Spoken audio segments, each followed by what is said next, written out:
Irmãos, Apocalipse 2, versículo 12. Apocalipse 2, versículo 12.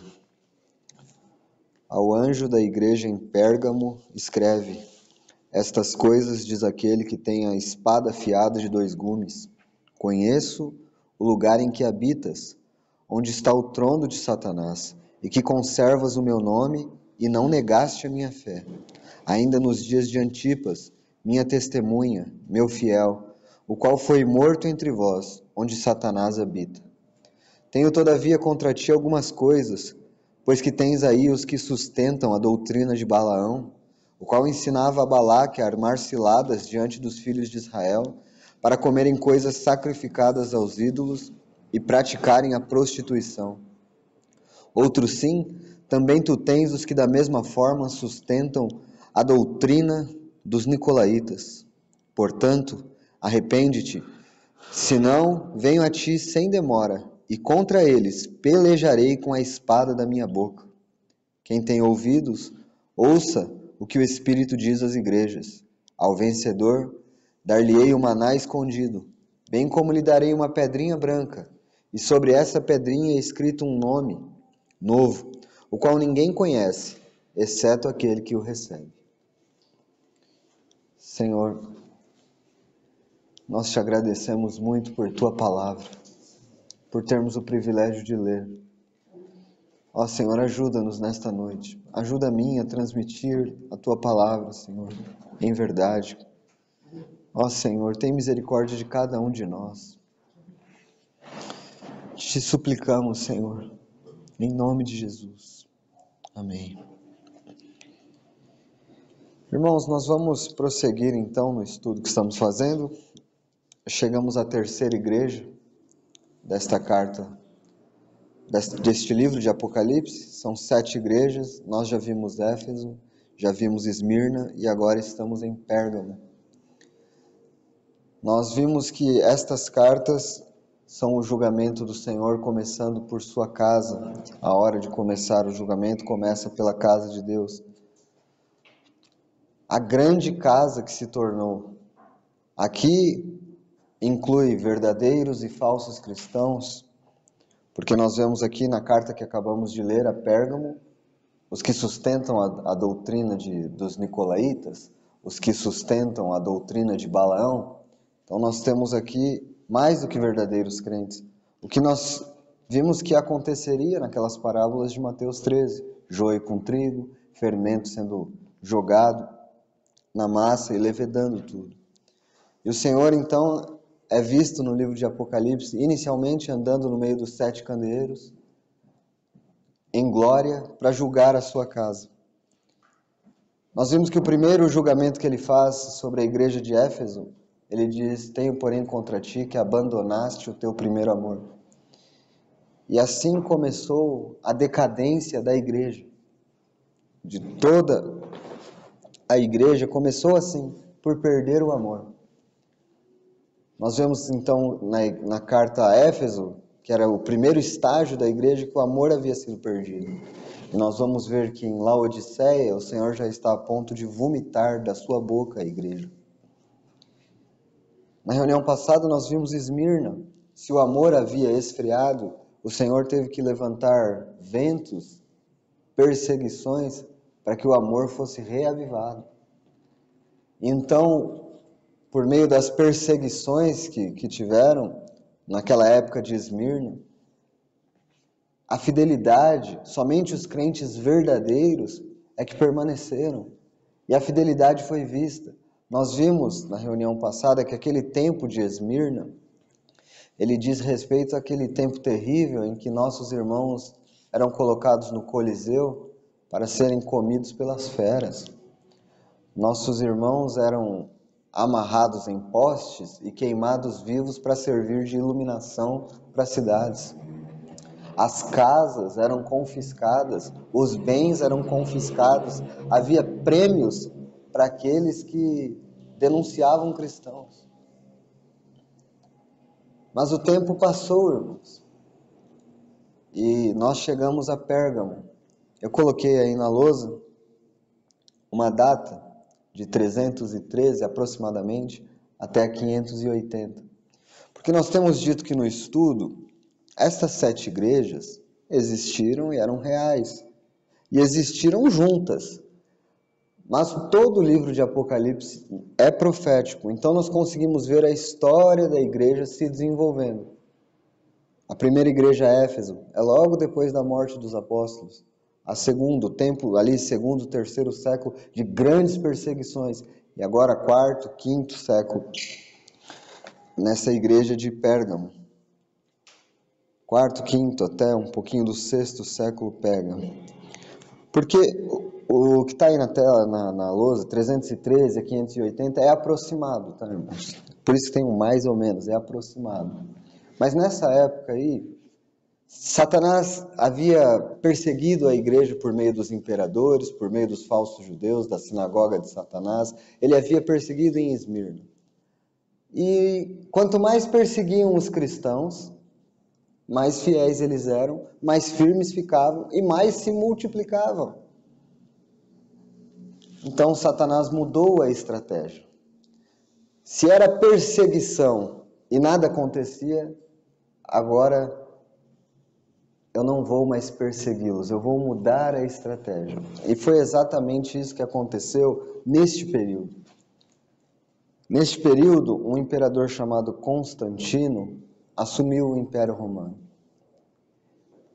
E uma das primeiras coisas que este homem fez, como um bom político, dizem que ele se converteu, mas é controversa essa informação, a maioria das pessoas não crê que foi uma conversão genuína. Foi mais para que ele pudesse ter benefícios políticos. E quais eram os benefícios de tornar... Que em Esmirna, na igreja anterior, era proibido ser cristão e você morria porque era cristão. Agora ele fez o contrário. Agora tem que ser cristão. Agora todo mundo vai ser cristão e quem não for é que vai ter problema. Ele cristianizou. Então, se nós não tínhamos falsos crentes em Esmirna, em Pérgamo é o contrário. Porque agora estava sendo ordenado batizar. Batizou, vai, todo mundo batiza. Todo mundo é crente agora. Esse imperador fez isso porque ele percebeu que os crentes são um povo que não dão problema para o Estado. Eles não dão problema para o império. Eles oram pelo rei. Eles trabalham, não fazem nada de mal, são bons cidadãos. Era um benefício para ele isso. Foi aí então que isso aconteceu. Nesse período, a igreja, então, agora patrocinada pelo imperador, não mais se reunia em cavernas, catacumbas, casas. Agora, eles ganharam grandes templos dos deuses pagãos, que agora se tornaram um lugar onde os cristãos reuniam.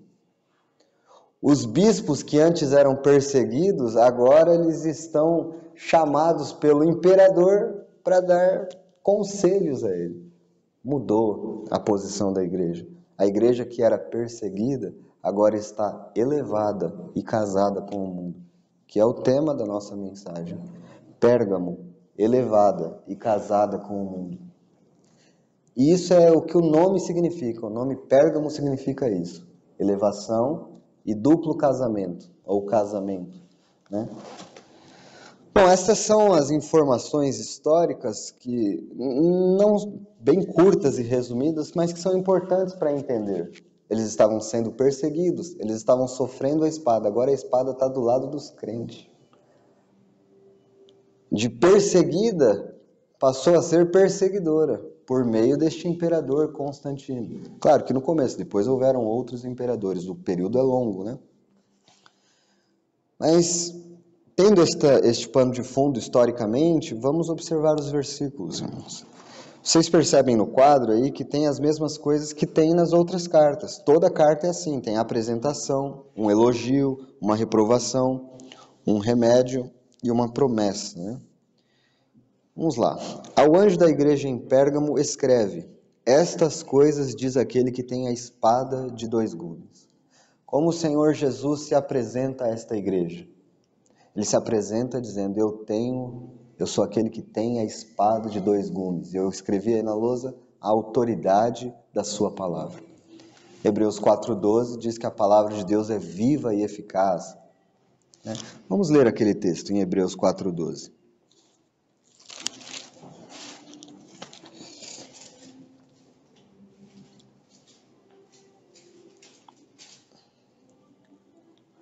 Porque a palavra de Deus é viva e eficaz, e mais cortante do que qualquer espada de dois gumes, e penetra até o ponto de dividir a alma e espírito, juntas e medulas, e é apta para discernir os pensamentos e propósitos do coração.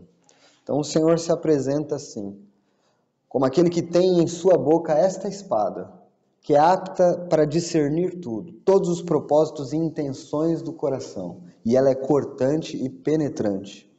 Esta mesma espada, no livro de Apocalipse, capítulo 19, versículo 15,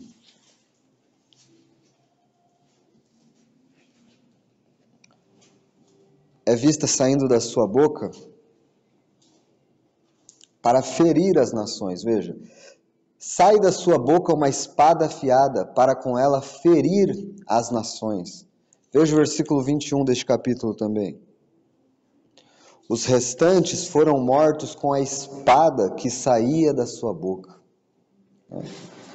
Então, essa espada penetrante que penetra também é uma espada de guerra para pelejar contra os inimigos. E o Senhor utilizará essa espada quando vier em glória contra este mundo. E ele se apresenta assim para esta igreja. Uma apresentação, para a igreja, ele está se apresentando como aquele que tem uma espada para pelejar. É porque no versículo 16, é dito assim, do capítulo 2 de Apocalipse, nós voltamos lá. Apocalipse 2, versículo 16. Portanto, arrepende-te, e se não venho a ti sem demora, e contra eles pelejarei com a espada da minha boca. Quem são eles aqui? Eles são os que sustentam a doutrina de Balaão e a doutrina dos nicolaítas. Não são os verdadeiros crentes. Os verdadeiros crentes não terão contra eles a peleja da espada do Senhor, não terão. Mas os falsos, aqueles que sustentam a doutrina de Balaão e a doutrina dos nicolaítas, sim. Então assim o Senhor se apresenta. Versículo 13. Conheço o lugar em que habitas, onde está o trono de Satanás, e que conservas o meu nome, e não negaste a minha fé. Ainda nos dias de Antipas, minha testemunha, meu fiel, o que foi morto entre vós, onde Satanás habita.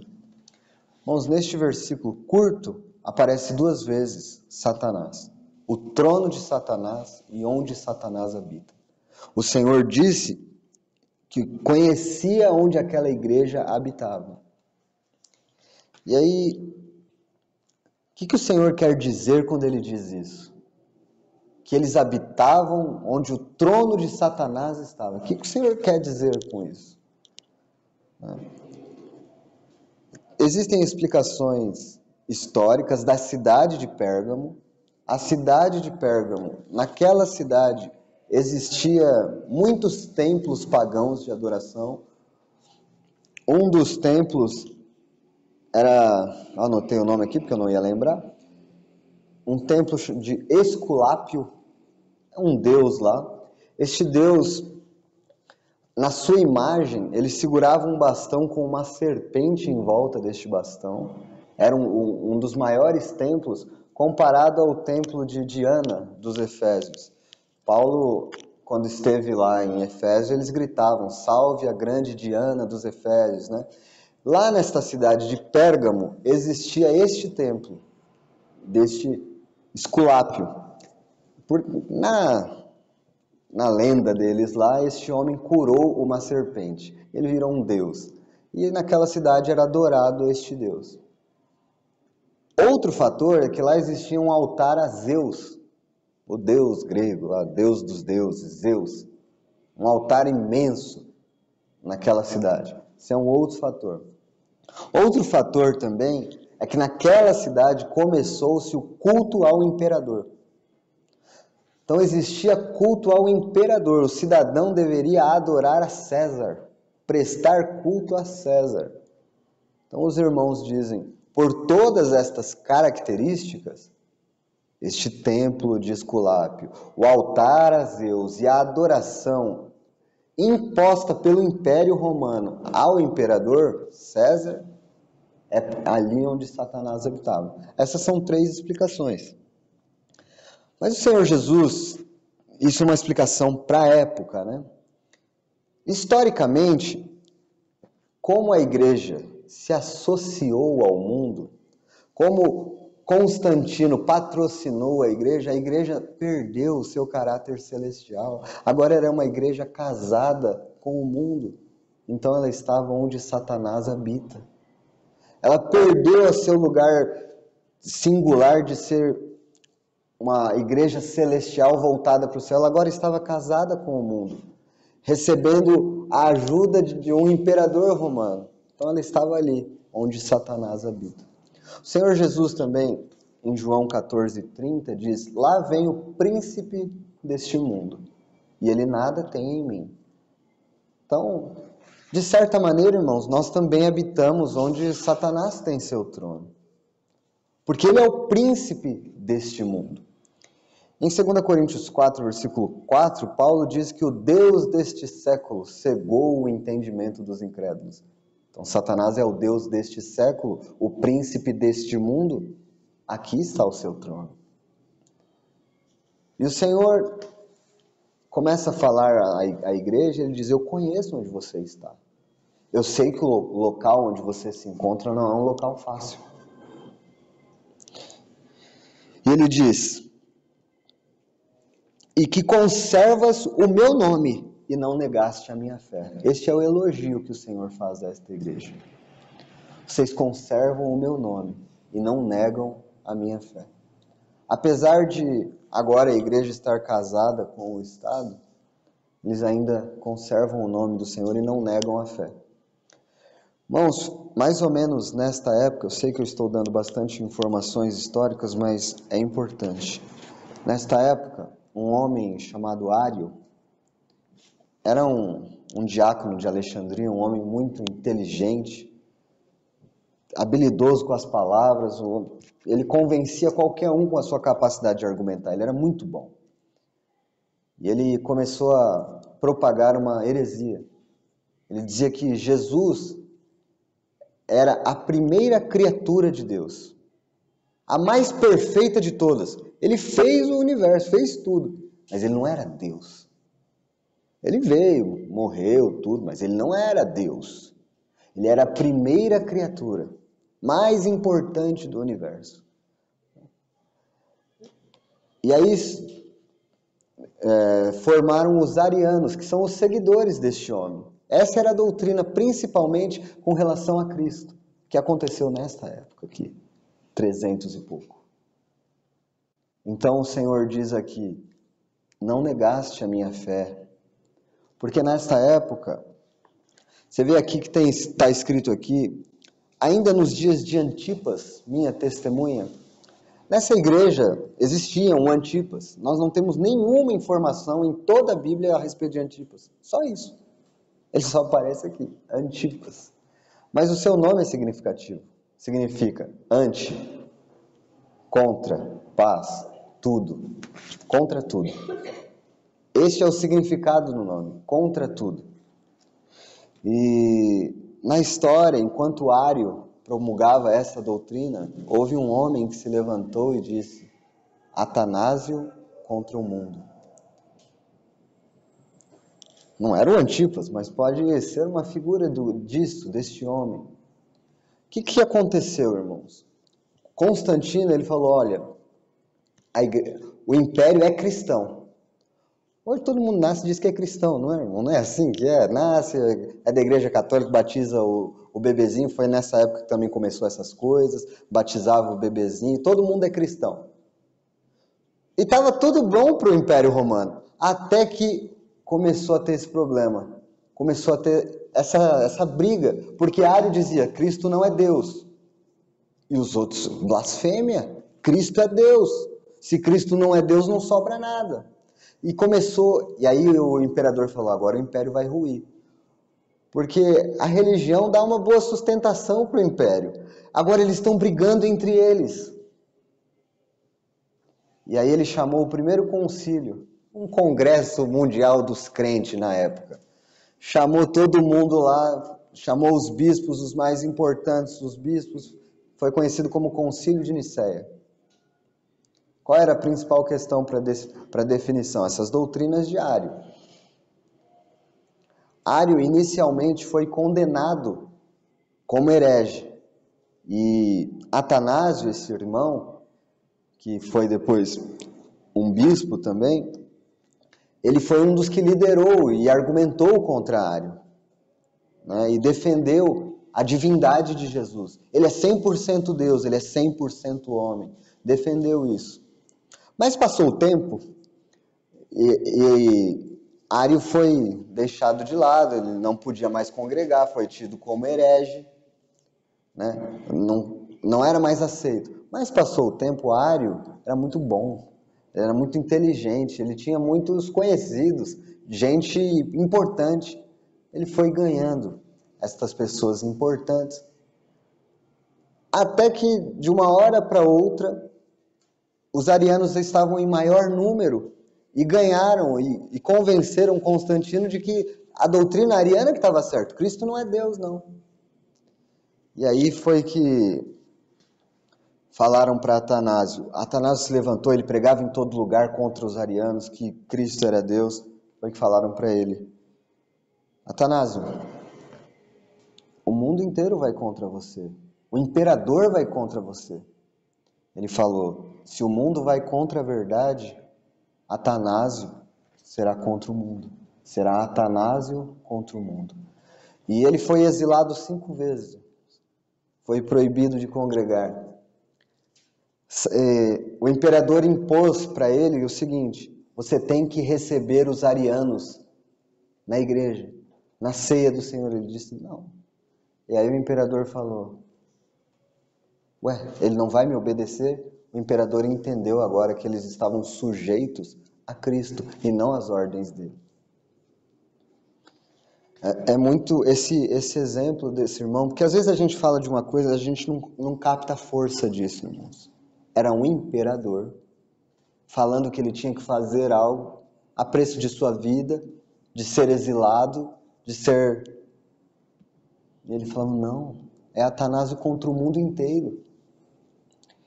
E esse elogio que o Senhor faz a Pérgamo, este período da história da igreja, conservastes o meu nome, não negaste a minha fé, existe um credo chamado Credo Niceno. E esse credo diz assim, é muito lindo porque a divindade, a humanidade de Cristo foi ratificada, né? Deste concílio, eles formaram um credo, e o credo diz assim, creio em um só Deus, Pai Todo-Poderoso, Criador dos céus e da terra, de todas as coisas visíveis e invisíveis, agora a parte de Cristo. Creio em um só Senhor, Jesus Cristo, Filho unigênito de Deus, nascido do Pai antes de todos os séculos. Deus de Deus, luz de luz, Deus verdadeiro de Deus verdadeiro, gerado, não criado, consubstancial ao Pai, ou seja, ele tem a mesma substância de Deus o Pai. Essa era a grande guerra lá. Por quem foram criadas todas as coisas, e por nós homens, e para nossa salvação, desceu dos céus, e encarnou pelo Espírito Santo no seio da Virgem Maria, e se fez homem. Também por nós foi crucificado sob Pôncio Pilatos, padeceu e foi sepultado, ressuscitou ao 3º dia, conforme as Escrituras, e subiu aos céus, onde está assentado à direita do Pai. De novo, há de vir em sua glória, para julgar os vivos e os mortos, e o seu reino não terá fim. Depois tem uma parte do Espírito Santo, mas foi isso que o credo definiu. Por que isso é importante, irmão? A gente não segue o credo, isso é verdade, irmão, mas entenda uma coisa, a igreja se tornou do Estado, o imperador. Então, o que fosse decidido ali, toda a igreja ia ter que seguir no mundo inteiro. Porque agora não era mais cada assembleia local, isso é um casamento com o mundo, agora ela está do imperador. O imperador Constantino, ele se assentava, não entendia nada de Bíblia. Ele se assentava e ficava lá no meio do concílio. Olha o que a igreja, olha onde a igreja foi parar, irmãos. Perdendo seu lugar celestial, se assentando com os reis deste mundo. Por isso, este casamento com o mundo foi tão danoso para a igreja. Porque quando ela era perseguida, sua fé permanecia. Agora que ela está protegida pelo Estado, Satanás deu um jeito de penetrar coisas sorrateiras na igreja. Bem, essa história de Atanásio contra Ário deve nos falar profundamente a nós, irmãos. Não é uma coisa tão antiga, não. Ele lutou pela verdade a um preço alto. Nós não temos praticamente nada a sofrer, mas nós nem lutamos pela verdade com as nossas vidas. Que o Senhor nos ajude, tenha misericórdia de nós, para que sejamos fiéis ao Senhor. O texto diz aqui que Antipas, minha testemunha, meu fiel, foi morto entre vós. Possivelmente porque ele não aceitava o que estava acontecendo ali. Ele não iria negar ao Senhor. Para ele morrer seria melhor do que a fé ser perdida, do que os valores do Senhor serem deixados de lado. Bom, esse é o elogio. Eles foram fiéis, eles não negaram a fé. Isso tem muita relação com a doutrina da divindade de Cristo. Existe um grupo hoje que pensa como Ário, irmão? Existe um grupo de irmãos que pensa como Ário hoje, grande ainda? Existe. Vê que essa doutrina é antiga, lá no século IV, ano 300. Os testemunhas de Jeová pregam isso hoje, que Jesus não é Deus. Que ele é uma criatura importante, que ele é o arquiteto do universo. Eles falam as mesmas coisas que Ário falava. Versículo 14, irmãos. Tenho, todavia, contra ti algumas coisas, pois que tem aí os que sustentam a doutrina de Balaão, o qual ensinava a Balaque a armar ciladas diante dos filhos de Israel, para comerem coisas sacrificadas aos ídolos, e praticarem a prostituição. Então agora, irmãos, nós temos diante de nós a reprovação do Senhor. E o que o Senhor reprova nessa igreja? A tolerância com o falso ensino e a imoralidade. Eu tenho contra ti algumas coisas, não é tudo que eu tenho contra vocês, são essas duas coisas que eu tenho contra vocês. Vocês sustentam a doutrina de Balaão e a dos nicolaítas. Quem aqui lembra de Balaão? Está lá em Números. Balaão foi contratado por Balaque. Balaão era um falso profeta. Ele foi contratado por Balaque, está lá em Números 22 a 25. Ele foi contratado por este Balaque para amaldiçoar o povo de Israel. Quando chegou lá, para amaldiçoar o povo de Israel, ele não conseguiu, porque Deus não permitiu. Ele diz, como que eu vou amaldiçoar quem Deus abençoou? Eu vejo Israel do cume dos montes, é como um povo que habita só. E ele só conseguia profetizar bênçãos para Israel. E Balaão era um falso profeta, e o que movia ele era o dinheiro, eram recompensas. Primeiramente ele foi ao Senhor, o Senhor falou, não é para você ir. Aí ele falou para Balaque, não dá.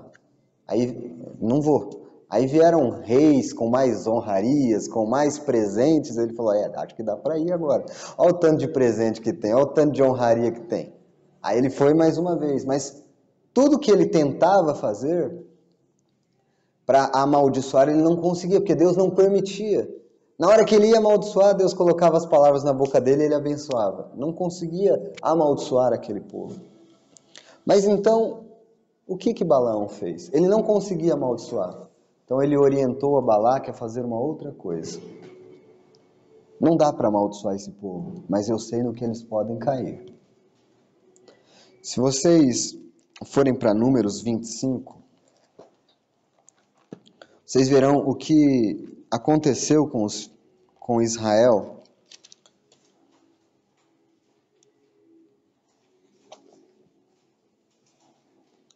Versículos 1 e 2 de Números 25.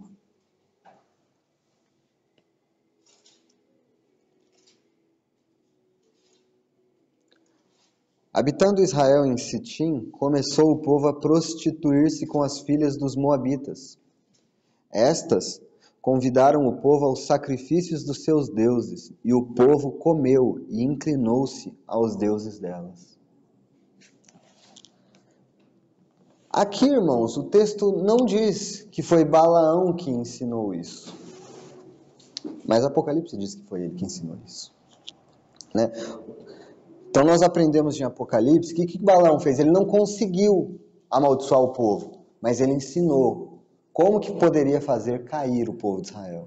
Eles começaram a casar-se com as mulheres moabitas. Ao casarem com ela, essas mulheres começaram a influenciá-los a adorar os deuses delas e comer comida sacrificada aos ídolos. Pois, irmãos, historicamente, isso estava acontecendo em Pérgamo também. Eu já contei aqui que essa cidade tinha um monte de templo, não tinha? Um monte de templo. E lá existiam essas festas de adoração a deuses, com comida sacrificada a ídolos. E o que estava acontecendo naquela igreja? Existiam alguns mestres dizendo, não tem problema comer lá. É participar da vida social da cidade. E o que acontecia nessas festas a outros deuses? Eles adoravam outros deuses, eles comiam comida sacrificada a ídolos e terminava tudo em orgia nessas festas. E o Senhor diz, eu tenho contra vocês que vocês toleram os que ensinam essa doutrina do Balaão, que ensinou a Balaque a armar ciladas para o povo. Vocês toleram que eles congreguem com vocês. Vocês toleram que eles ensinem isso. Você fala, como que a gente pode aplicar isso para nós? Ninguém aqui está ensinando a gente a adorar ídolos, a comer e a participar dessas festas. Qualquer, irmãos, tolerância ao mundo, abrindo essas portas ao mundo em menor nível, nós cometeremos as mesmas coisas que eles. Exemplos práticos disso. Naquela época, eles estavam indo para aquelas festas, sendo ensinados. Hoje em dia, os cristãos falam, mas isso não tem nada a ver, não tem problema participar disso, participar daquilo, fazer isso, fazer aquilo, sacrificado a ídolo, não tem problema. O que o Senhor estava falando é sobre a associação daquilo, a associação com aquelas coisas. E aí a gente pode fazer essa aplicação cada vez mais profunda e cada vez mais minuciosa. O cristão é um povo que é para viver separado. Quando Balaão viu a nação de Israel, ele diz, é um povo que habita só. É um povo diferente dos demais. Eles não fazem as mesmas coisas que os demais fazem. Eles não assistem às mesmas coisas que os demais assistem. Eles não ouvem as mesmas coisas que os demais ouvem. Eles não se vestem com as mesmas roupas que os demais se vestem. Eles são santos, eles são separados. A mente deles não é moldada pelos ensinos deste mundo. Não é porque a psicologia ou a ideologia atual diz que tem que ser assim. Este povo anda de acordo com a palavra de Deus. Então essas coisas podem acontecer de outra maneira conosco hoje, irmãos. Seguindo estas doutrinas, porque agora está na moda esses mestres que ensinam misturarem as coisas, colocarem psicologia, colocarem isso, e cada vez mais se distanciarem da palavra de Deus. Aí você vai conversar com um crente hoje, e ele não sabe quase nada da palavra de Deus, irmãos. Nada. Você percebe que a mente dele é completamente moldada pelos princípios deste mundo. Então você vai falar sobre um assunto, criação de filhos, e você vai perceber que a mente deste crente atual não é a mente da palavra, que diz para disciplinar, que diz que é para admoestar, é a mente que diz pode traumatizar a criança, pode acontecer isso, pode acontecer aquilo, porque a palavra de Deus foi rejeitada. Aí, o assunto agora vai ser a posição da mulher na igreja. E eles vão dizer, não, direitos iguais, feminismo. Irmãos, tudo isso é profanação, tudo isso é mistura. É abandonar a adoração a Deus e se misturar com outras coisas. No caso específico aqui, o que estava acontecendo era muito parecido com o que aconteceu no tempo de Balaão para essa igreja de Pérgamo. Tinha as festas na cidade, eles estavam indo, né? Tinha gente ensinando que podia. Mas isso tem aplicações para nós, muito sérias.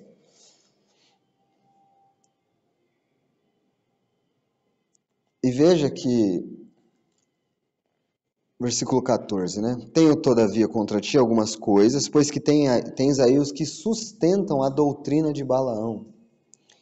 Em Judas 1:11,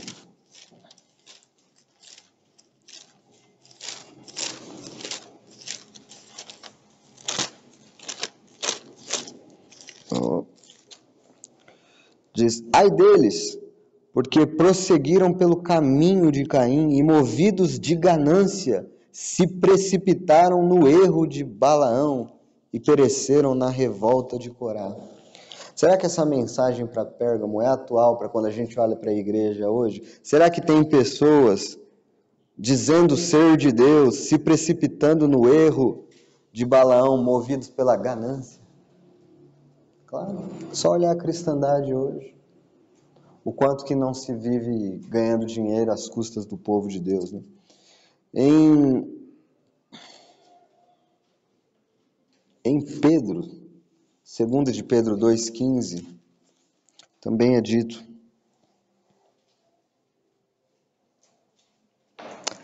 abandonando o reto caminho, se extraviaram, seguindo pelo caminho de Balaão, filho de Beor, que amou o prêmio da injustiça. Então nós temos o caminho de Balaão, nós temos o erro de Balaão em Judas e nós temos a doutrina de Balaão em Apocalipse. E todas essas coisas já estavam dentro da igreja de Pérgamo. E estão hoje, irmãos.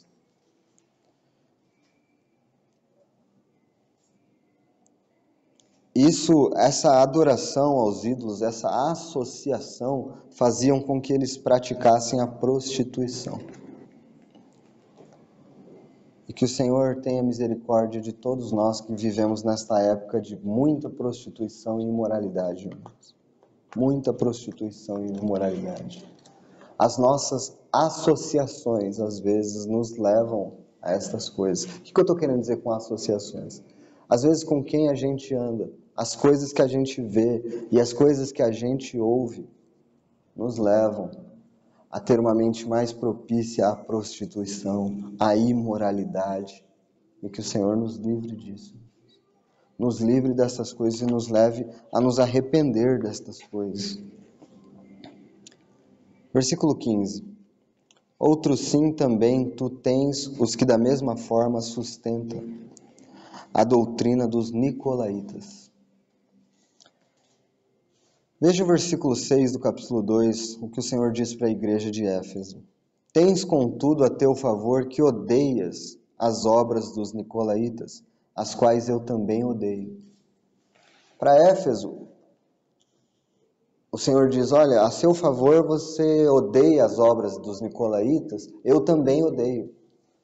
Então no começo eram só obras, agora em Pérgamo o Senhor diz, tem gente aí sustentando a doutrina dos nicolaítas. Porque uma coisa são obras isoladas acontecendo e uma igreja odiando aquilo. Outra coisa é uma coisa passar a ser ensinada. O que é a doutrina dos nicolaítas? Eu já falei que nicolaíta significa o domínio do povo, dominadores do povo.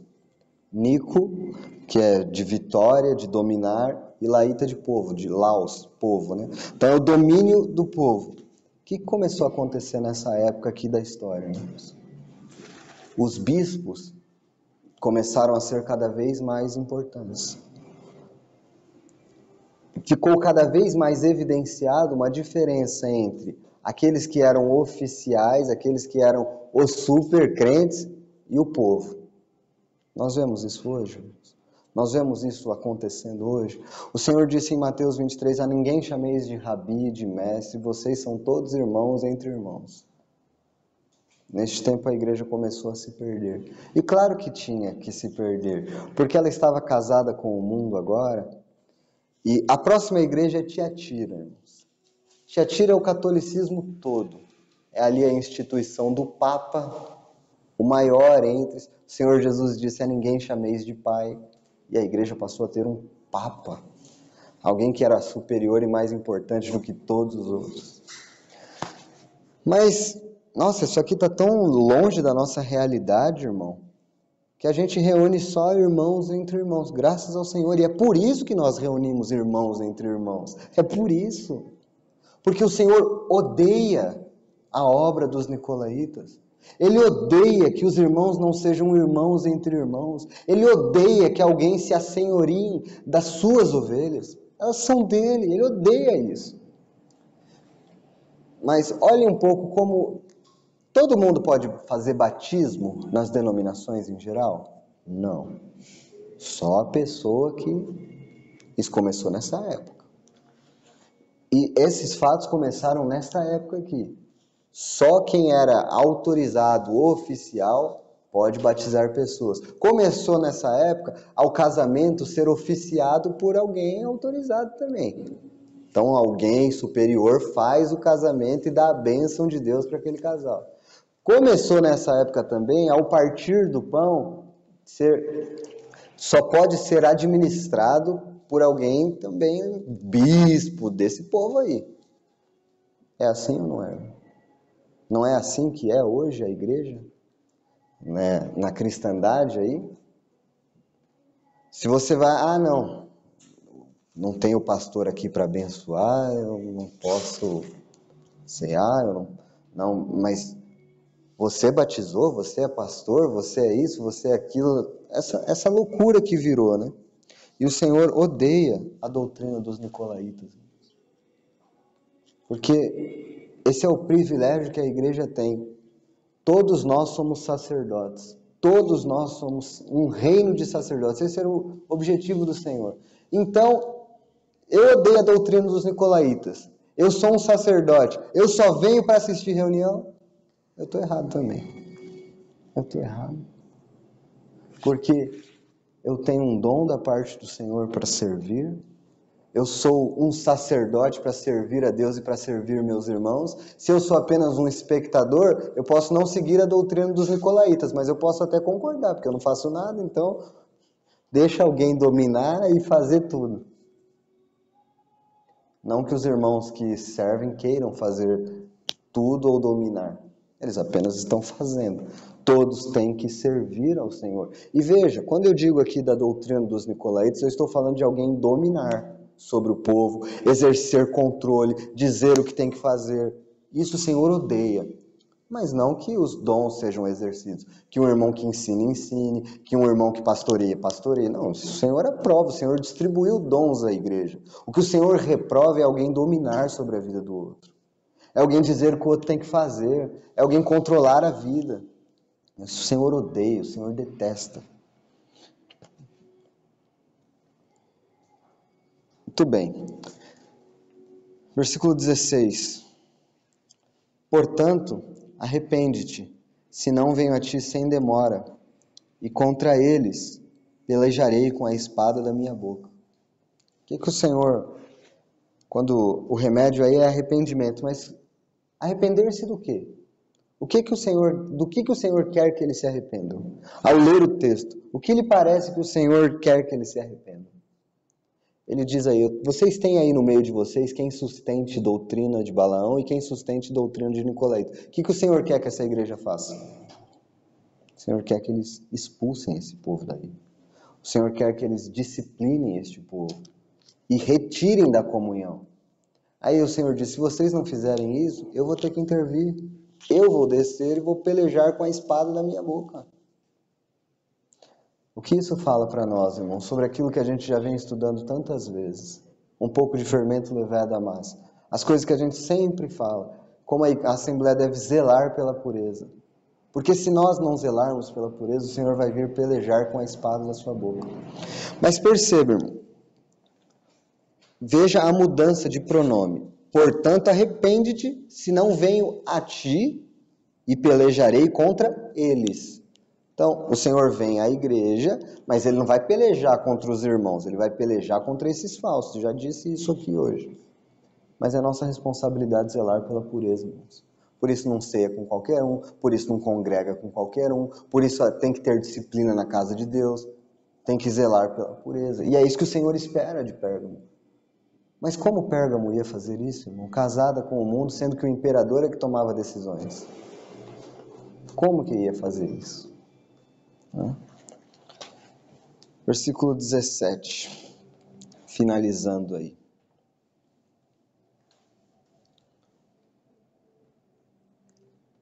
Quem tem ouvidos, ouça o que o Espírito diz à igreja. Ao vencedor, dar-lhe-ei do maná escondido, bem como lhe darei uma pedrinha branca, e sobre essa pedrinha escrito um nome novo, o qual ninguém conhece, exceto aquele que o recebe. O Senhor tinha contra eles aqueles que sustentavam a doutrina de Balaão, e o que eles estavam ensinando? Que eles podiam ir para aquelas festas pagãs, participar das comidas do Senhor, falando, não é para fazer isso. Mas o que vencer, o que for fiel a mim, o que não negar a fé, esse vai ter de comer não das festas dos pagãos, mas do maná escondido. Onde ficava o maná escondido? Maná, vocês sabem, foi quando o povo de Israel estava lá, o Senhor deu para comer. Mas depois disso ficou um maná guardado dentro da arca, como recordação. E isso fala do próprio Senhor. Eu vou te dar de comer de mim mesmo, numa comunhão próxima, íntima comigo. É disso que o vencedor desfruta. É disso que o verdadeiro crente desfruta. Ele não desfruta dos prazeres deste mundo, mas de uma comunhão próxima, pessoal, e se alimenta do próprio Cristo. Particular. E depois é dito, e uma pedrinha branca. Isso aí é mais difícil, né? Quem aqui se aventura a dizer o que é essa pedrinha branca significa? O Senhor diz, ao vencedor dar-lhe-ei do maná escondido, bem como lhe darei uma pedrinha branca. O que significa isso, Senhor? Vai me dar uma pedra branca? O que significa? Bom, irmãos, são possibilidades, tá? Eu coloquei aí o que a promessa é comunhão e absolvição, certo? Nos julgamentos daquela época, o júri usava uma pedra preta e uma pedra branca. Para os absolvidos, pedra branca. Para os condenados, pedra preta. Então, uma possibilidade é que esta pedra branca signifique absolvição. Completa justificação. Está perdoado, absolvido. Então, os verdadeiros crentes são absolvidos. Mas existe uma segunda possibilidade. É uma possibilidade. Era comum naqueles dias que uma entrada para o teatro, para um banquete especial ou algum outro acontecimento fosse emitida na forma de uma pedra branca com o nome da pessoa inscrito nela. Estas pedras abriam as portas do evento ao seu proprietário. Embora seja impossível se ter certeza sobre a veracidade deste fato, creio que, dado ao contexto que fala sobre comer maná escondido em referência a um bilhete de admissão ao futuro banquete messiânico, faz bastante sentido. Todo crente receberá sua entrada especial para a festa messiânica com um nome escrito nela que ninguém mais sabe qual é, a não ser o próprio indivíduo e o Senhor. Então essa é uma segunda possibilidade, irmãos. Que essa pedrinha seja absolvição ou uma pedrinha de entrada no banquete messiânico. O que nós teremos. Irmãos, nós terminamos a leitura. Deixe-me fazer uma aplicação final para nós terminarmos. A igreja de Éfeso perdeu o amor. A igreja de Esmirna foi perseguida. A igreja de Pérgamo não tinha mais perseguição. Ela estava agora casada com o Estado, com o imperador. Me parece que nossa situação é mais parecida com Pérgamo do que com Esmirna. Sem dúvida que é. Nós não passamos por perseguições. Mas o Senhor poderia dizer para nós: não negastes o meu nome e tem conservado a minha fé? O Senhor poderia dizer isso? Ou será que nós, vendo como nós vivemos hoje, Satanás mudou a estratégia dele? Ele não vai mais perseguir, mas agora ele acomoda os crentes ao mundo. Irmão, você está acomodado ao mundo? Você está acomodado a este mundo? Seus pensamentos estão no Senhor? Seus pensamentos estão no alto? Será que seus valores, as coisas que você fala, as coisas que você pensa, quando ninguém está vendo, são dignas do Senhor? Ou será que você tem negado ao Senhor e a fé com as suas atitudes? Enquanto eu estudava, eu pensava nisso e eu confesso que isso me faz estremecer, irmãos. Qual é o testemunho que nós damos aos outros? Se tudo que os outros conhecem de cristianismo é nossas vidas, o que eles têm conhecido? O que é que eles têm conhecido? Porque nesse estado da igreja, ela estava tão misturada, todo mundo era crente. Todo mundo. E não é hoje assim? Às vezes você encontra a pessoa e fala: poxa, é crente. Mas será que as pessoas têm essa expressão quando descobrem que nós somos crentes? Falam: nossa, você? Será que é isso que elas têm de nós? Será que esse é o testemunho que nós temos dado? Que o Senhor tenha misericórdia de nós, irmãos. As nossas conversas são as mesmas. Nós rimos das mesmas coisas que eles riem. Nós falamos as mesmas coisas que eles falam. Que o Senhor tenha misericórdia. Leve isso a sério, irmãos, porque o Senhor é digno de honra, de glória, de um testemunho. O Senhor disse: tenho aí Antipas, minha fiel testemunha. Sabe quem é a fiel testemunha dita no Apocalipse? É o próprio Senhor. Ele se diz: eu sou a fiel testemunha. A testemunha fiel e verdadeira. Ele diz que Antipas, um servo dele, que era contra tudo, que não se amoldava a este mundo, era alguém que poderia ter esta mesma honraria, este mesmo nome. Tamanha, ele era parecido com Cristo. Tanto que ele era parecido com Cristo que ele pôde ter a mesma honra. Esses dias eu estava lendo John MacArthur, e ele disse assim: vocês não conhecem muito de sofrimento e perseguição porque vocês não têm muita semelhança com Cristo. E eu parei para pensar e falei: puxa, será que é isso mesmo?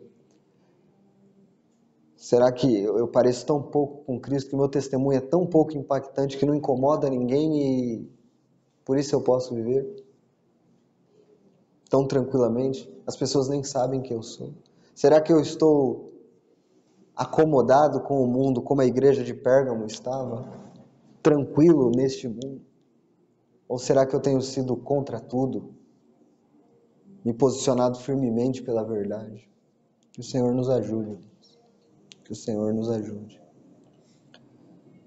A partir da próxima carta, irmãos, nós veremos o Senhor dizendo: eis que venho.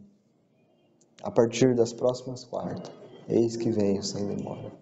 O que significa que, a partir de Tiatira até Laodiceia, a vinda do Senhor é iminente em qualquer momento. Estas 3 igrejas passaram, elas não existem mais neste estado.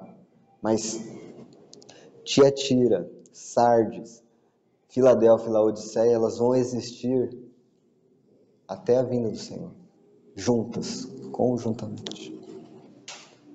Que o Senhor nos ajude a ser Filadélfia, que o Senhor nos ajude. Mas o estado que vivemos é Laodiceia, a gente sabe disso.